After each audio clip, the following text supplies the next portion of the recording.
All right, how's it going, everybody? I am going to give you an overview of Radiance. This is a solo adventure card game. It is coming to the Solo Game of the Month series from Best with One Games. What I'm going to do is try to keep it short in terms of the high-level overview, so hopefully that part is like 5 minutes or less, and if that's all you want, then you're good to go. You can duck out, but I want to get to a number of other things too, because it's a big game. There's a lot going on in this, and I'm excited to talk about all the things. So if you want to stick around for more details, we'll circle back and we'll drill down into some of the mechanics and maybe even the lore and stuff like that. So in terms of high level, so first, disclaimers. This is all prototype stuff. This is my print and play build, so the colors will be sharper in the production copies, obviously, and the graphic design and stuff. This is all my prototype stuff. The art here, though, is what you're going to see in the final game. The art is all current, but the graphic design is going to change. So just so you know, the components are going to be a lot nicer in the actual edition. The other disclaimer is I'm in the middle of a playtest right now, so I'm going to try not to disturb my board state because I want to finish this game and see how it goes. But there's a lot of other components that I can show you as we go. Okay, in terms of the overview, it is solo game. Takes typically 1.5 to 2 hours to play. This can vary quite a bit. I'll circle back on that later, but there's a lot of factors that play into that. What is it? It's an adventure card game. It has deck building elements. It is fairly complex. It is, there's a lot going on. If you like the card games with sort of nuanced combos and synergies, this is the type of thing that we tried to achieve in this game. What you're going to do is you're going to choose a luminary and a profession. Your luminary is like your character, and then your profession is their job. Each of those is going to give you half your stuff at the start of the game. So here my luminary is Justice. I take Justice as mat, and then I am playing as a Scorchite, so I take the Scorchite mat. These are all your skills. So your luminary provides half your skills, and your profession provides the other half. And then you're also going to be grabbing the 6 cards that correspond to each and shuffle them up into your starting 12-card deck. And then, in addition to that, you're going to choose one unused profession to be your hobby. You'll be recruiting cards from that. That's the deck building portion. And then you're going to pick a permanent booster deck, which doesn't mean much to you now, but I'll go over that later. The goal of the game is to travel, explore locations, find the boss, which is called the Shade, and so you need to find the location that they are in, and then you have to defeat them in the final Shade encounter, which those can be a little bit different depending on which. They all have nuanced different rules, but typically it involves just exploring that final location and defeating the Shade before any of the many loss conditions occur. There's a lot more ways to lose this game than to win this game. And I'll talk about those a little more later. But yeah, you're trying to do that before you either corrupt out, which is a timer. Every time you reshuffle, your corruption goes up and bad things happen in and of itself there. But each boss has basically a timer on it. Another loss condition is each Shade has a number of treacheries that if they complete, this is like their plans that they're trying to complete while you're trying to do your stuff. So if they complete enough of their plans in time, then you also lose the game. You can also lose due to light. Your light is your most valuable resource. You produce some every round, and it's what you spend to play cards. And if you don't have enough light to spend to play cards, then you lose. And then also good old-fashioned HP death. If you take wounds equal to or exceeding your HP, then that ends the game immediately. And I said I wasn't going to ruin my board state, and there I go. Okay, I'm checking my notes here. I literally wrote a script so I wouldn't ramble too badly. Right, so that's like the highest level overview. I'll go into a little bit more of the gameplay, which that'll take a few more minutes here, but we'll go through it. What are you doing in this game? You're playing cards. It's a card game. It's billed as a deck builder, and it technically is. You're adding a handful of cards from your hobby deck into your deck. It's actually more about upgrading cards than it is about adding cards. Each card is double-sided. You have the basic side in the advanced side. And as you level up your character, you'll be leveling up some cards among a lot of other things too. I'll talk about those later. But you're going to play 3 cards per round. You're going to make an action set. So those of you who are familiar with Dragons of Etchinstone, this is kind of where the similarities begin and end with Etchinstone. But it definitely is a through line there where these are multi-use cards. You're playing 3 cards per turn, and you're assigning them to 3 specific roles. One is going to be your action card that you play over here. One is going to be your attack card that you play right here. Another is going to be your booster card that you play right here. And then there's a 4th card in your action set that you don't actually play, because at the end of this round, we are going to discard every single card in our 4-card action set, except for our attack card. Instead of discarding that, it slides over and it becomes next round's explore card. So you play 3 cards, you have a 4-round action set. Hopefully this gets your wheels turning, that little action programming mechanism there, because you can see the gameplay implications of having to plan at least 1 round ahead to have a better explore turn, because each of these cards has a main attack value and a main explore value, and that's going to give you, you're trying to do both simultaneously. In fact, you kind of have to do both. You're going to have to be attacking enemies, and you're going to have to be trying to put progress on the location, as well as preventing progress on the treachery. So you got to do both every turn, and most cards, if they have a good attack value, they're going to have a bad explore value, and vice versa. So you can see how you're going to have to plan ahead for that. Right, so you're playing 3 cards. You have a 4-card action set. Your attack and explore are pretty straightforward. They provide the main values here. And then your action card is the only card you're actually resolving the text box of. So every card has an effect on it, or multiple effects. And unlike most card games, you get 1 card that you get to actually resolve the effect of. Otherwise, all these other cards, you're mainly using their stats. The reason that works is because of your booster card over here. This is maybe the most, well, that's a permanent booster, but I would play a card that matches my character. Let's just pretend it's like that. This is maybe the most important card in your action set, maybe tied with your action card. First thing it does is it gives you some spare change in attack and explore points. That's not its important job. Its important job is to provide this element. So there's 3 elements in the game: earth, wind, and fire. Every card has an element on it, and when you play a card as a booster,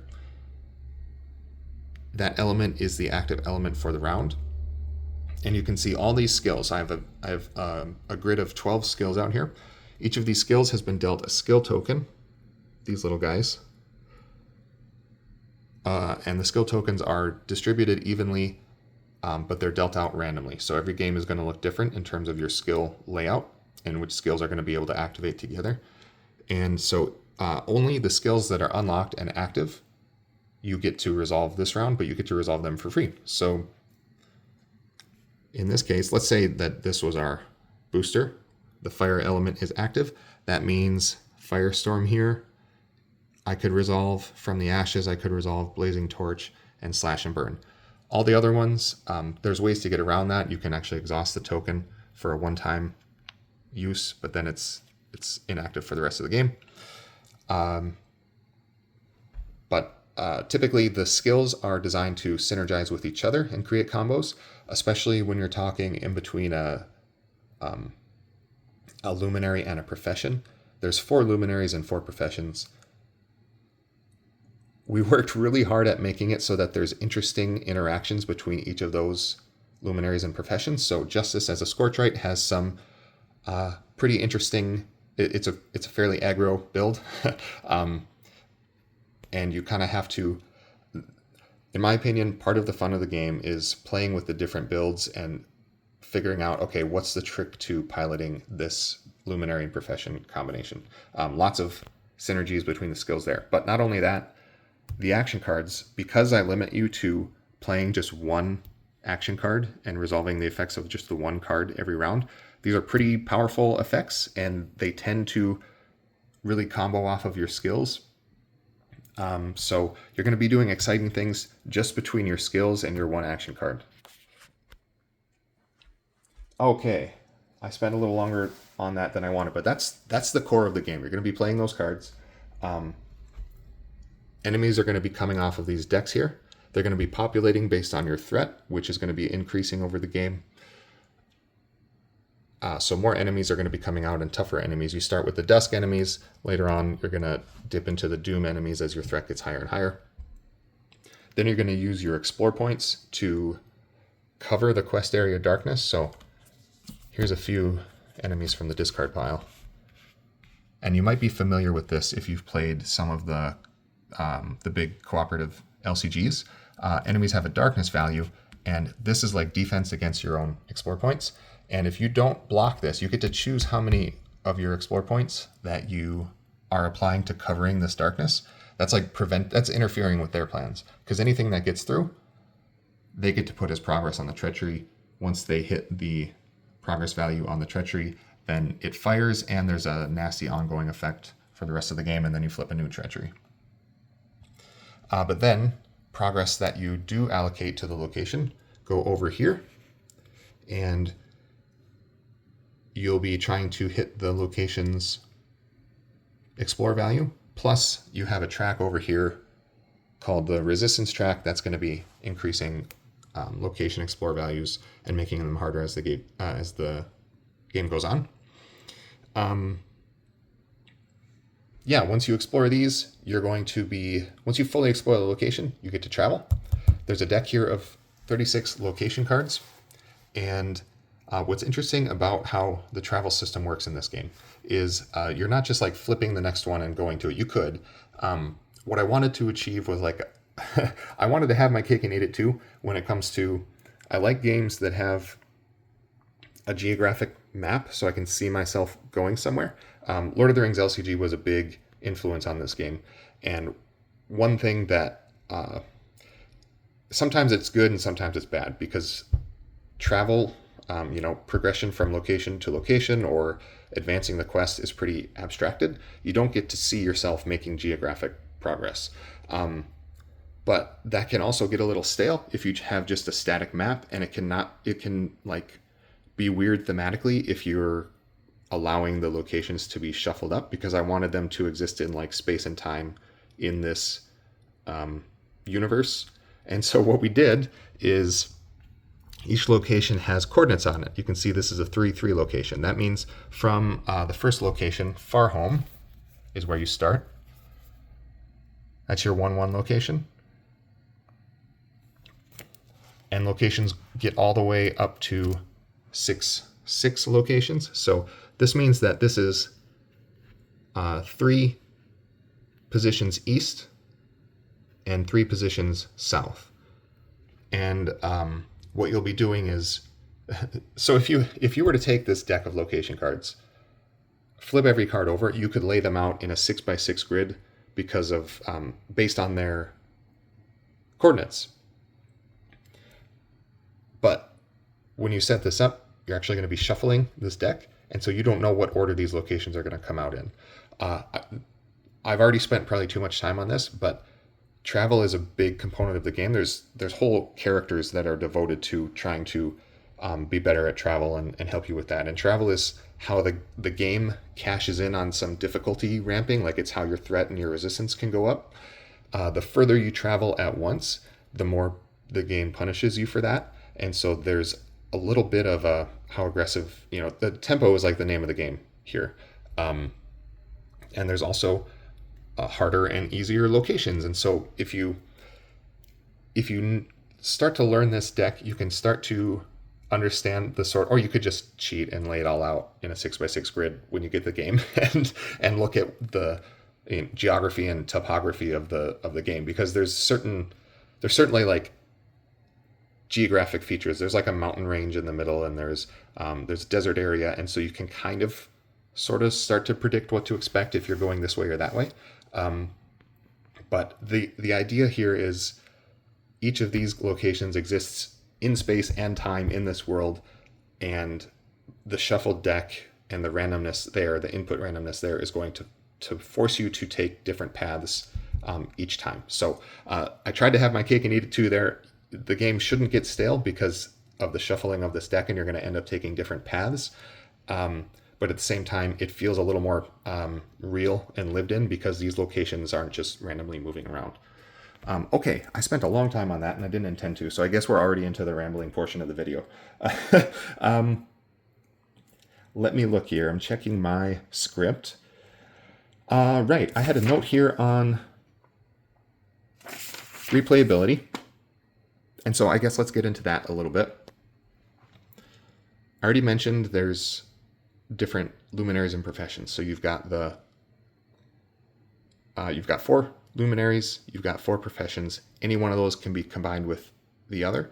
And so you've got the 16 possible combinations there. In addition to that, these skill tokens are coming out a different way each game, which means that a combo that was available to you last game isn't going to be available to you this game. And in addition to that, there's going to be some strategic choices of none of your skills start unlocked except for you get to pick one to unlock in your left-hand column at the beginning of the game. Throughout the game, you're going to have opportunities to unlock skills, but it's sort of a skill tree where you have to, any skill you unlock has to be adjacent to a skill that's already unlocked.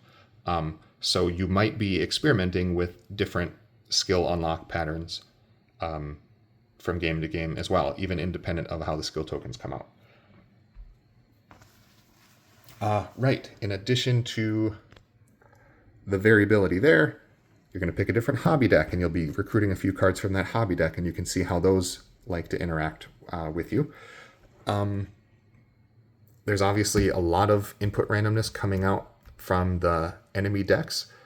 One thing about this game is it's super deterministic. Like you playing your 3 cards at the start of the turn or at the start of the round, that's a lot of what you're doing in your round.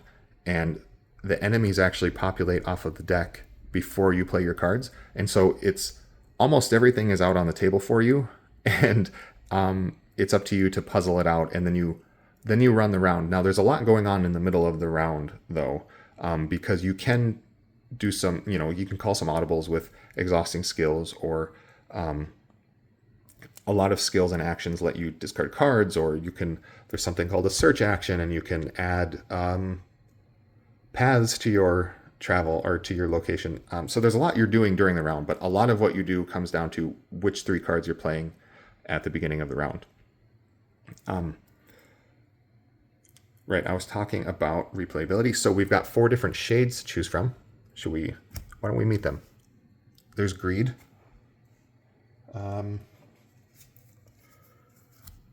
There's pride, envy, and wrath. And they all are pretty thematic to their names. If you stick around even longer, I'll give you a little bit on the lore of why things are named the way they are. So each of those plays a little differently. They're found in different locations than each other. Some of them are found in multiple locations, and depending on which location they're in, they have different properties. In addition to that, each of the shades has what's called a shadow counterpart, and you can optionally add these to the game, and they're just like an extra baddie. Think of it as a mini boss.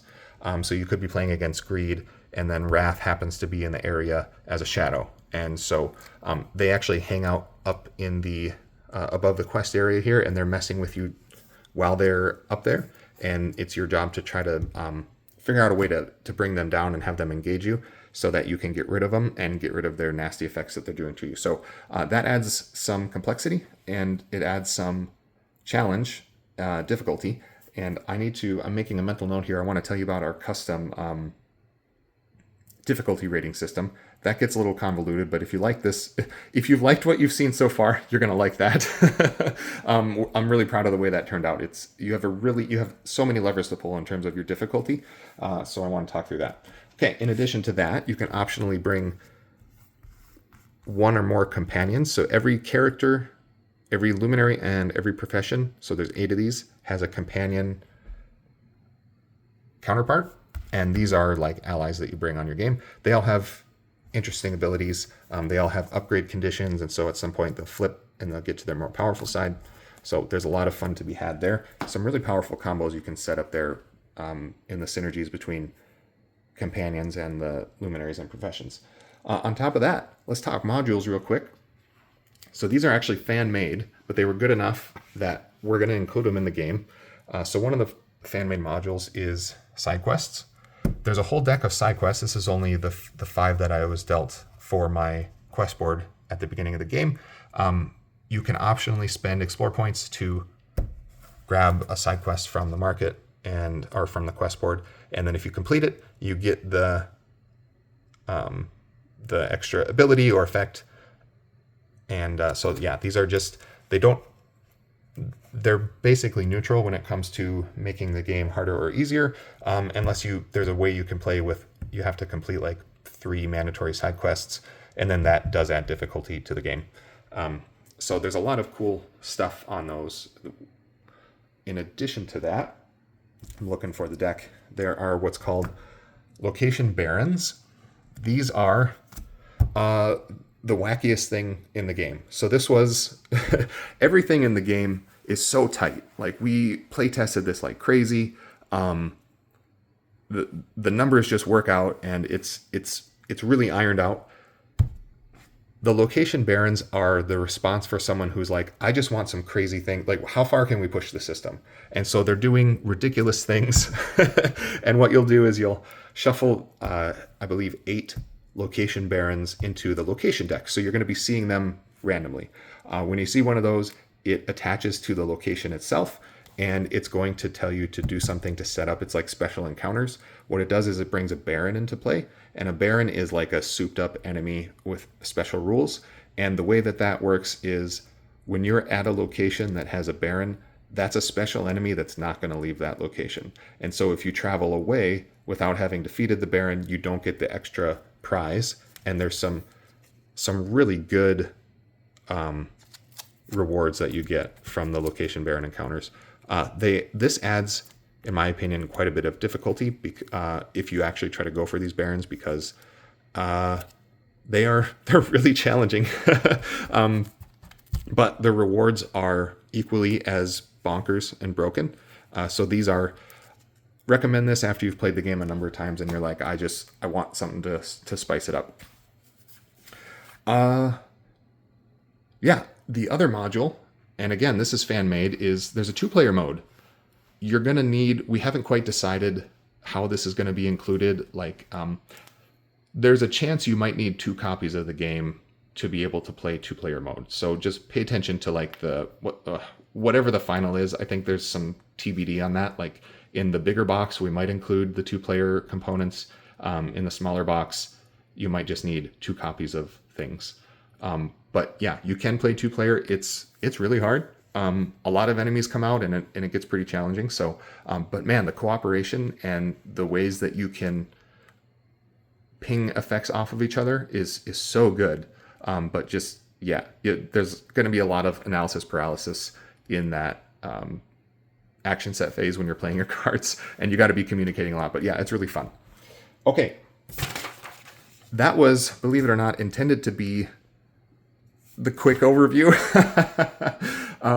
So we'll talk a little bit more about some of the other stuff I wrote down. I talked to you about okay, let's talk vision. If you want to know, and this is maybe just design journal stuff, but why does this game need to exist? Like, does it justify its own existence? Or what did I have in mind when I had this game cooking, and what did we try to achieve with it? Is probably a better way to say that. The 2 main vision points. Number 1, we wanted a small box game that was super replayable, that was in this genre. Lord of the Rings LCG is my number 1 game of all time, my favorite. And some of the other ones are right up there. But the issue with these expandable games is, of course, you need to keep feeding yourself new content, at least I do, to keep the game feeling fresh, so you can do new deck construction, so you can play against new quests. And I tried to basically cook this game up in a lab.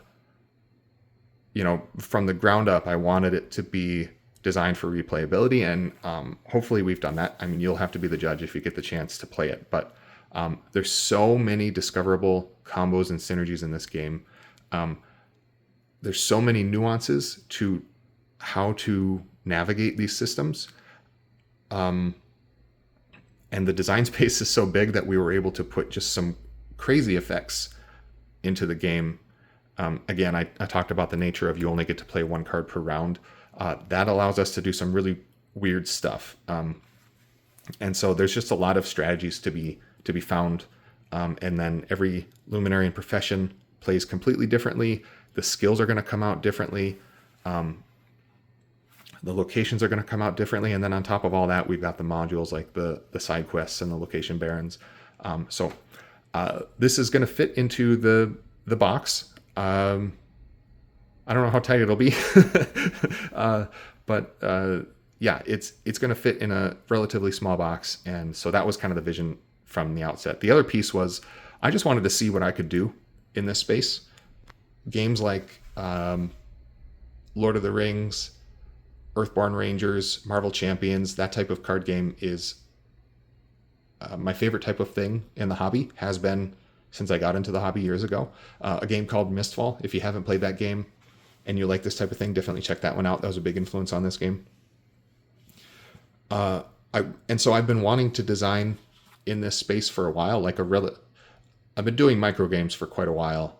And so I have some micro adventure games, but I wanted to, what could I do in this genre if I gave the game a little room to breathe?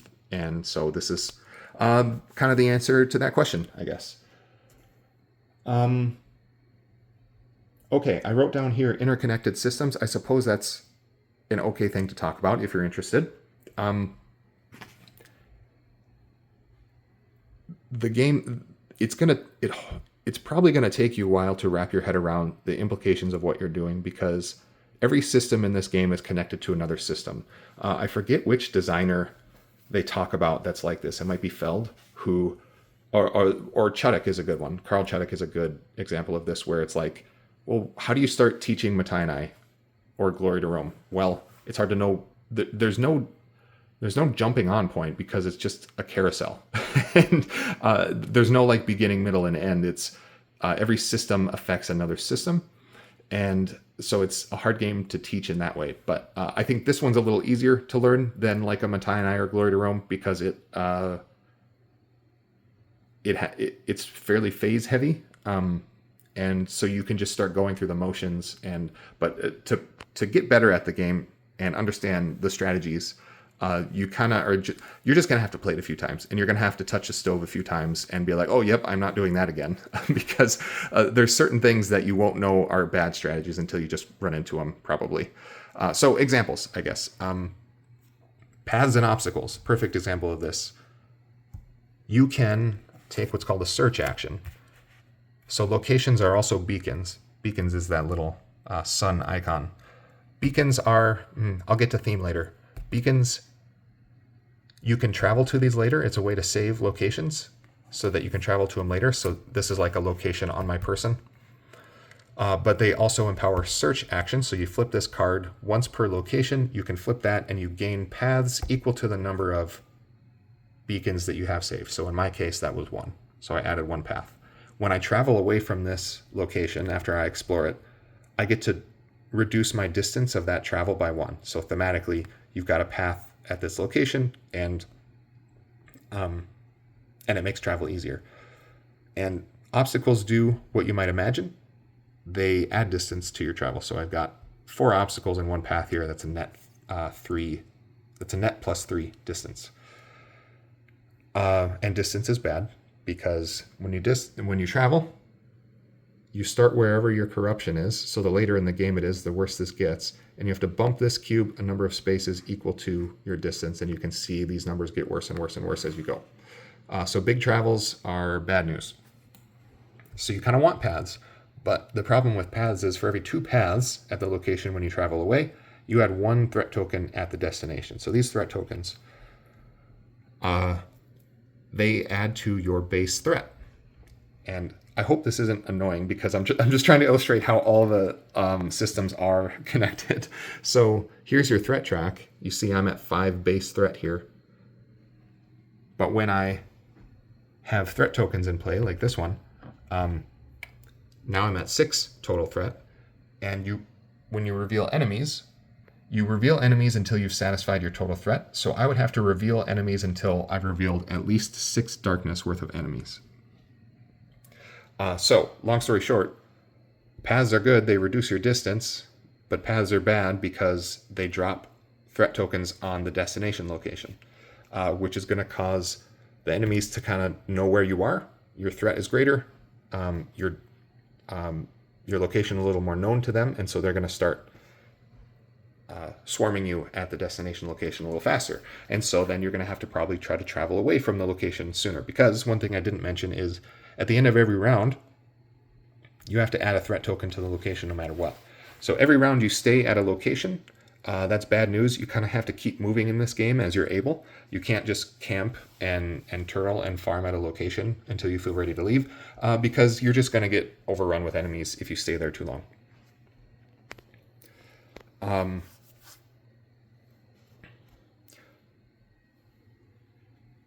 Right. In addition to that, there's like shade influence here. So every time you complete a location, every time you explore, you move this, and that tells you how bad the penalty is after you start the shade encounter when you finally get there.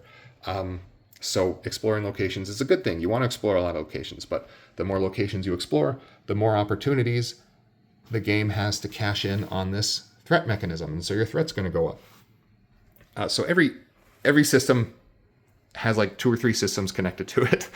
So another way to say it is nothing comes for free. Everything in this game is going to have some sort of downstream consequence, and that's why I like it. Honestly, I think there's a really deep strategic horizon, and a high skill ceiling in the game. So I think that's to the game's benefit. Okay, I have written on my sheet here ways you level up. This is fun. This is the fun part, is leveling up your character. So I think I bumped this, but these are your growth tracks. And I forget, we renamed these recently. There's like character growth and ability growth. And what you do is you pay for the next space on either one of these tracks to advance the cube to the next space, and you get the thing. You're earning XP by defeating enemies. They have an XP reward. And by completing locations, they have an XP reward. And some of the characters have shenanigans that you do to get, like the Scorchite has a sabotage skill here that gives you extra XP for completing locations. So sometimes you can cheat some XP into play. So you're getting a lot of cool stuff when you level up. You're going to be doing stuff like recruiting cards from your hobby deck. You add those to your hand when you get them.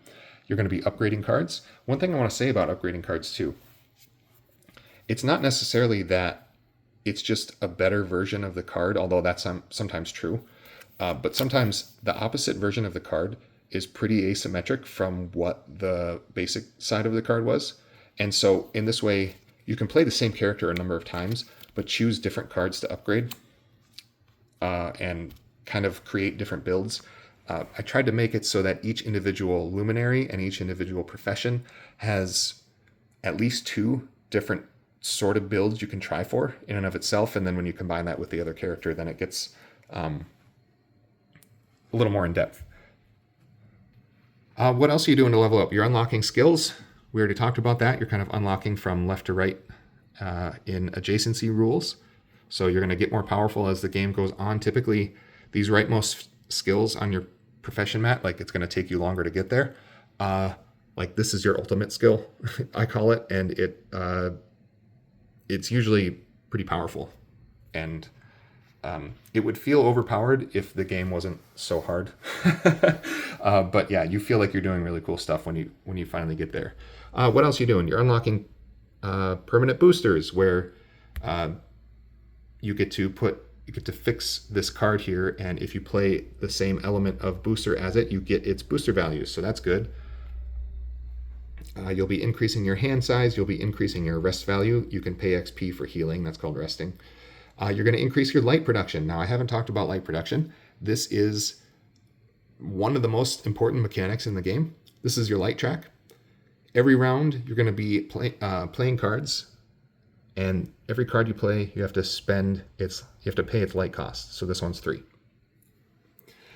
So you sum up the light costs of your 3 cards that you played this round, and then you have to reduce your light track by that much. The reason this is important is, 1, I already told you it's a loss condition if you get to a place where you can't play cards anymore. 2, it tells you how many enemies are going to engage you every round. So you can see right now we're in the 1 engagement section. This is the 2 engagement section. It gets all the way down to 6 engagement. And so let's say we spent light and we're down to this 11 space here. That means we have entered the 3 engagement section, and that means all 3 of these enemies would engage us from the quest area.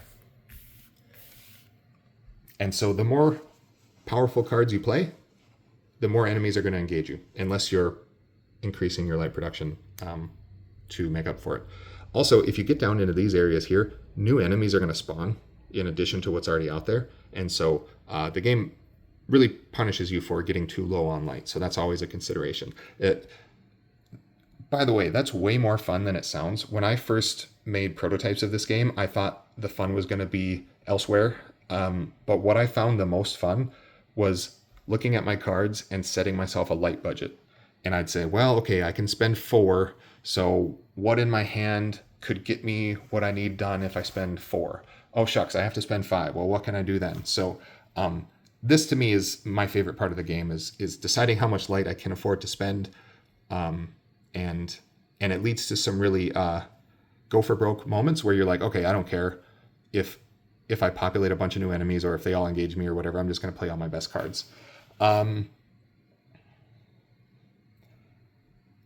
Let's see. I think that's it for leveling up. Okay. What else? I should tell you about the quest area. This is another mechanism. I'm sorry. I guess I should have went through this in chronological order. I might not even post this video because this has got to be driving you crazy. One thing about managing this quest area is enemies are either fast or slow. So when you flip them, you put fast enemies to the front and you put slow enemies to the back. And the reason that's important is this is like a queue. So enemies will engage you from right to left. So this guy would engage you first and then that guy. And what happens is the more powerful enemies, especially the Doom enemies, typically are slow. They'll be hanging out in the back. And so you'll end up typically seeing those easier dusk enemies sooner. But the Doom enemies also have a lot of darkness. And so that can be a challenge, having that hanging out in the quest area, because now you're having to explore over that, and they're probably making progress on the Treacheries. So there's challenge no matter what's coming out of that deck. But it's designed so that the faster enemies are a little more eager, and they're ready to attack you sooner. Okay. I think that's good. I talked about so much here, and I apologize. I didn't realize I was going to get so deep into the mechanisms. Oh wait, I promised a little bit on the lore. And you know what? And then we should do some character introductions, since this video has just gone off the rails anyway. Let's do that. Okay, so briefly, the lore of this game. You are in a civilization. It's like a city-state called Farhome. We are an isolationist society. We have walls, and we don't go outside the walls. Because the way light works in this universe is there's no celestial light, there's no stars or sun. Instead, light comes from within people, as you can see from the art here. And the more virtuous a person, the more light they produce. And so there was this thing called the War of Shadows centuries ago. Only some people alive are old enough to remember how that went, but the way the story goes is we were typically sending out patrols and expanding our little empire, and probably we uncovered some, I don't know, we stepped on the wrong toes, we uncovered some evil we weren't expecting, something like that, and there was this devastating war. We barely won, and it was against these shades. They, for some reason, were all joining forces and working together, which they don't typically do. And so they almost took us out. Farholm is the only city that really survived. There's ruins called remnants of cities that were elsewhere, and you'll run across some of those in the location deck. So we decided, okay, A, we're going to stay home. We're not going to meddle in anyone else's business. And B, we're going to cultivate as much virtue as we can so that Farholm is as bright as possible, because the brightness tends to keep the bad enemies, the evil beings, out. Because evil beings are evil and they're bad, and the elders are not sure how it works exactly. They either produce darkness or they consume light, or a little of both. But when they're around, the darkness grows. So anyway, fast forward to today, where suddenly we're attacked, and we realize that there's been a threat brewing sort of under our nose, because we weren't looking around at all.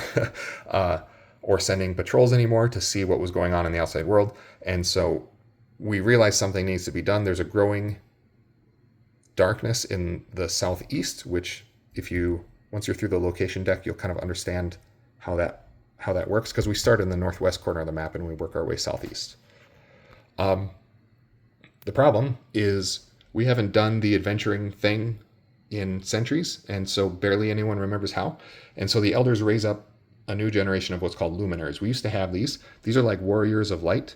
They were the most virtuous among us, so they produce the most light, because light, as you know from the mechanics now, is a valuable resource to do stuff. And you're also going to be sending them deep into enemy territory, into the darkness, and so you're going to really need as much light as you can have in order to last very long at all out there.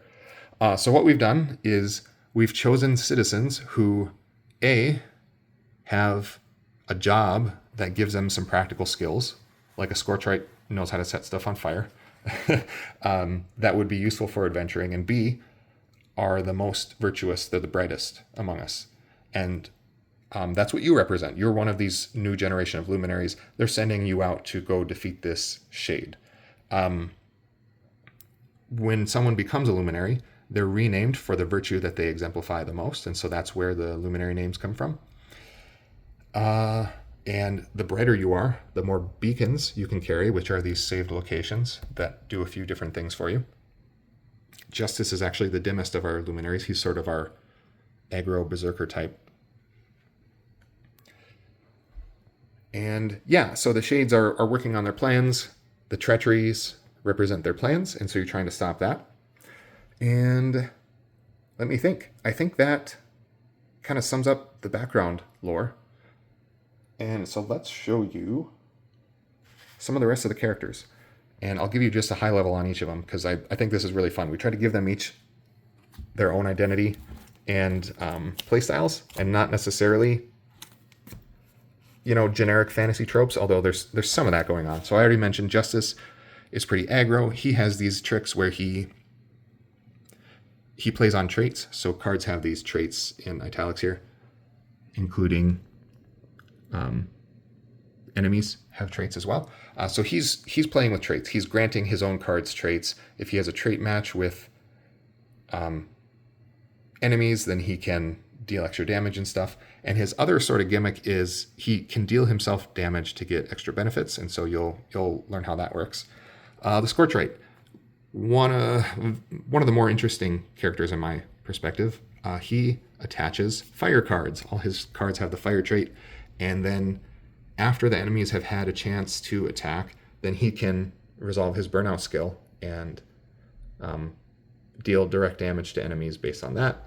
He also has this way to sort of essentially blow up the location. And so it's a panic button if you need to travel. All right, let's go through some more. There's Wisdom. Wisdom is hands down the most complicated luminary to pilot. He has the least HP, and he's just tough to wrap your head around. Really interesting to play, but just super AP inducing. He has really complicated cards that he can attach them to put trances on enemies and have an effect when you do that. And then he can, with certain effects, he can bounce around those trance cards. He he's one of the few who can actually resolve multiple cards per round, because sometimes with this Gather Strength skill, he can resolve the text box of a card that's attached to an enemy. He's also doing stuff. He's putting progress on enemies to do stuff. He can discard that progress to do stuff. So complex character, super fun, super hard to play. Temperance might be my favorite Luminary. Temperance is all about saving XP and not spending it, as you might imagine. So these 3 skills, actually these 4 skills, all have effects that, like Bright Sword here is sort of his headliner. +1 attack per 2 unspent XP. So you're trying to save up XP to buff these, but you're weighing that against actually spending it to grow or level up your character. So that can be a really interesting economy to have to try to deal with. In addition to that, Temperance has extra effects based on if your action card has specific traits on it. So if your action card has the Tireless trait, you get to resolve this kicker here. Or if your action card has the ranged trait, you get to resolve this kicker if you resolve this skill. But on top of that, I'm looking for his cards here. Not sure what I did with those. Oh, here they are.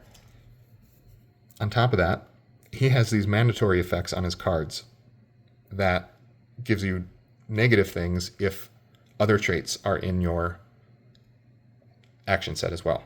So like here, if your attack or explore card has the lost trait, you remove progress from the location. So it's an interesting tactical puzzle of managing your traits. Courage is kind of a fan favorite. All the playtesters like Courage. I like Courage a lot too. Maybe the simplest Luminary to pilot. She has a couple of gimmicks. She can spend XP to do other stuff other than for growth and leveling up. She also has this really cool thing where some of her effects are buffed if she, like, the more enemies she has in the player area engaged with her, the stronger these effects are. So she really thrives under adversity, hence the name again.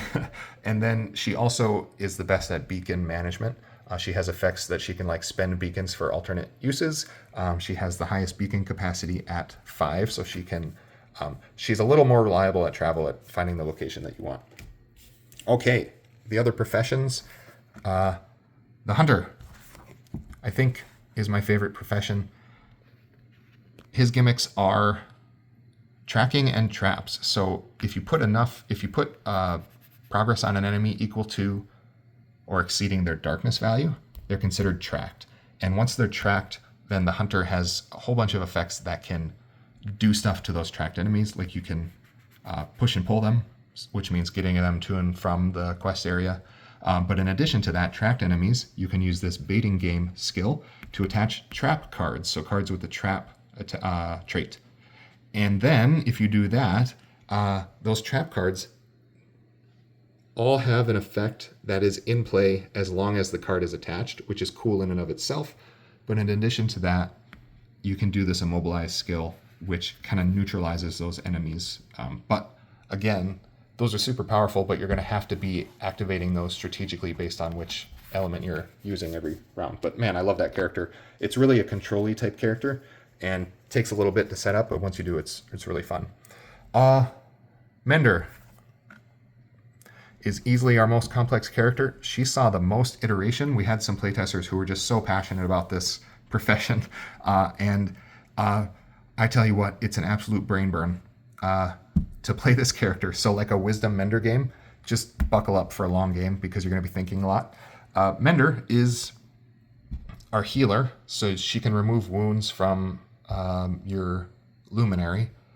But actually in this society, healers are warriors first. Like Menders were originally intended to be out in battle, and so healing is just a side effect. And now they're sort of back in the pocket, as it were, and they're doing what they were sort of born to do, which is get out there and fight. Really cool, complicated skills. So like Enduring Hope, this is what leads to a lot of the brain burn. The element of your Echo is the top card of your discard pile, is also active. as you can imagine, your echo can change in the middle of a round if you're discarding cards. So that gets really brain burny in terms of setting up the combos that you want of your skills. Songs of Battle is one of the most potent attack cards in the game and has really cool combo opportunities with like Hidden Depth and Countervail. Countervail is a really interesting and challenging skill as well. If this is active on your turn, depending on traits present, you can see there's 4 traits mentioned there: Healer, Fervent, Creative, Strong. Depending on traits present on cards you discard, you either get the good thing or the bad thing. Like if you discard a Healer card, you get to heal. But if you discard a Fervent card, you mill, which means discard from the top of your deck. If you play a Strong card, you can pull an enemy. Situationally, that could be good. In other situations, that could be really bad. And so Mender plays around a lot with discarding cards. A lot of her card actions ask you to discard cards to do stuff or buff actions, and so having Countervail active can really make that an interesting puzzle. Redirect is a favorite of mine. Whenever you heal, place the wounds that you healed onto an enemy in your player area. I like that. And Hidden Depth is another complicated one. Basically, it multiplies. It's a way to gain efficiency out of how many cards you're discarding. So that can be, you can sort of, if you build around that, that can be really good as well. Maybe a personal favorite is this Dark Past. I believe she's the only character that has a mandatory skill. And if the skill is not unlocked and active, you either have to take a wound or pay a light. The interesting thing is, yes, this is bad. Like taking wounds and losing light is bad. But she might have ways that you could capitalize on that. I'll leave it at that. Okay, that's Mender. The last character is the Wayfarer. This is what I would recommend as your first profession. The Wayfarer is less complex to play. You do need to pay attention to the traits on locations. And so locations have these icons. That's a trait. And so each location is one of those specific traits. And the Wayfarer, let me find one of their cards here. Oh, wait. The Wayfarer was my hobby. The Wayfarer has cards that has those traits as traits on their card, so they have those icons. You're going to be playing a game of like trying to match those icons with the location, so it really matters what type of location you're at. But more importantly than that, the Wayfarer is good at travel. So they're going to be reducing your travel distance. They're going to let you defer locations, which means you're not penalized for seeing more of the deck, so that reduces the randomness of the deck a little bit. And then actually a fairly bonkers ultimate effect as well. Obstacle management. And so travel is one of the trickiest parts of the game to wrap your head around initially. And so this is, I wouldn't call it training wheels, like the game's still going to be hard, but Wayfarer helps you mitigate that while you're wrapping your head around like what's a good and a bad strategy with travel. So the other thing that I remembered that I want to mention is I opened right up to it. The custom difficulty settings. So there's some pre-designated settings, and they're named those thematic names there. I believe what we recommend is Blaze. So a difficulty rating of 10. This is like the default way to play. There's recommended settings to choose if you want an easier game and a harder game. Now, the difficulty rating is because once you're familiar with the game, I want to encourage players to interact with the custom difficulty rating system. And so you start out with just the vanilla settings, and that gives you a difficulty 10 game. But you can pull any of these levers, like you can bring a companion, and that reduces your difficulty. So you subtract that specific value from your difficulty rating. So if I bring a strength 2 companion, that takes me down from a difficulty 8 game to a difficulty, or from a difficulty 10 game to a difficulty 8 game. You can do this advanced, you get some goodies at setup, that makes your game easier and reduces your difficulty rating. You can include a shadow, which are those extra, like sort of mini bosses, and depending on the shadow strength, that'll increase your difficulty rating. You can actually bring multiple companions and multiple shadows if you want. That leads to really complex board states, but once you've played the game a few times, you might be interested in that. You can play mats on their hard side. So each of these mats has a normal side and a hard side. So that'll increase your difficulty. You can do more things to advance the game state instead of to actually make it easier, like your corruption advances and stuff. Mandatory side quests. That's another way to make your game harder. And so what you end up with is, oh, I forget because it keeps changing. You can get anywhere from a difficulty rating of 0 to a difficulty rating of like 36, something like that. I guarantee you a difficulty 36 game would be impossible. We consider, what do we say? Bragging rights difficulty is anything higher than 20. If you're winning on difficulty 20, you're really good. I tend to play on Radiant difficulty, which is a 13. And that's like fairly hard still. That's not a guaranteed win for me by any stretch. Even the default rating is not a guaranteed win for me. So, but I wanted to give you a way to I wanted the game to be exactly as hard as you want it to be. So that's there for you. Okay, well, I sufficiently rambled, and I apologize for that. But hopefully, if you're still here, maybe this was interesting for you. So, yeah. Hopefully you're looking forward to seeing this game, and yeah, please follow its progress, and hope you enjoy it if you get a chance to play it. Thanks, guys.